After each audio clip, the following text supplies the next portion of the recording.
Hi, I'm Katrina. You're watching Dante's Boxing Nation.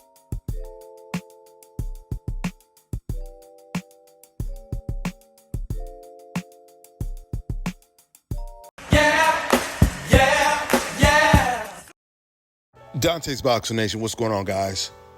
So Canelo Alvarez and Crawford, they continue to promote their big fight in September, and now we get the first face-off with Dana White in the background. Turki Al-Sheikh partnered up with Dana White, and their goal is to structure the sport of boxing like the UFC, where the best is forced to fight the best. You can no longer hold belts hostage. You can no longer reach out to sanctioning bodies to protect you like the WBC did with Lomachenko and Canelo Alvarez with fake franchise belts. If Turki and Dana get what they want, then it's going to be one champion in every division, and the best will always be forced to fight the best. We're not going to have to wait every 3 or 4 years for a super fight like this is the Olympics or the World Cup. And it all starts with Crawford versus Canelo Alvarez.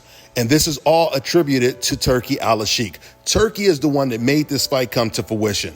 He's the only one that could have made this fight happen. Before Turki put this fight together, it was looked at as just a fantasy match that Crawford was trying to get. And now it's a reality and the biggest fight we've seen since Floyd Mayweather versus Manny Pacquiao. Now, when it comes to Turki Al-Sheikh and Dana White creating this new promotional company, it's not going to be easy. It's not going to be easy, once again, for them to completely monopolize the sport of boxing. At least not when it comes to the fighters of the present generation. Because you're going to have a lot of these fighters that are used to being protected by their promoters, used to being protected by, once again, the sanctioning bodies. So those type of fighters are not going to be willing to fight the best.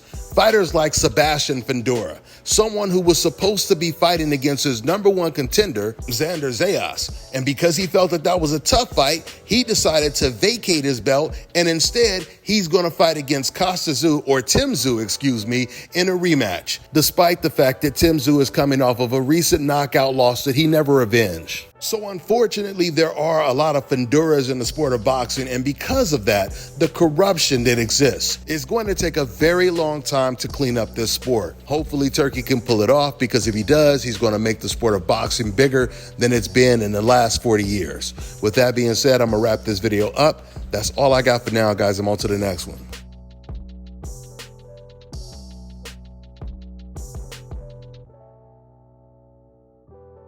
Let me tell you guys about Issa Israel Law Firm. It is a full-service legal practice based in Denver, Colorado, an emerging hub for combat sports and high-altitude training. If you're a fighter inside or outside of the ring and you need a law firm you can trust to fight for you, visit thefighterfirm.com or email help@iilawfirm.com. Legal representation is usually limited to plaintiffs or defendants in Colorado, but iFirm can help anyone in the world with trademarking their business name, logos, and U.S. immigration issues. This brother has been my attorney for a while and helped guide me through all kinds of business and civil issues, so make sure you guys go to thefighterfirm.com. All right, now check this out, guys. If you're looking to repair eczema scars, burns and bruises, dark spots and blemishes, the fever blisters, diabetic ulcers, this right here is the perfect product for you guys. It's called LO Key Face and Body Oil. Athletes and top-ranking boxers, they're also using it after training to reduce swelling, inflammation, and to ease the pain. So get yours today. Go to LODkey.com, like them on Facebook, and follow them on Instagram.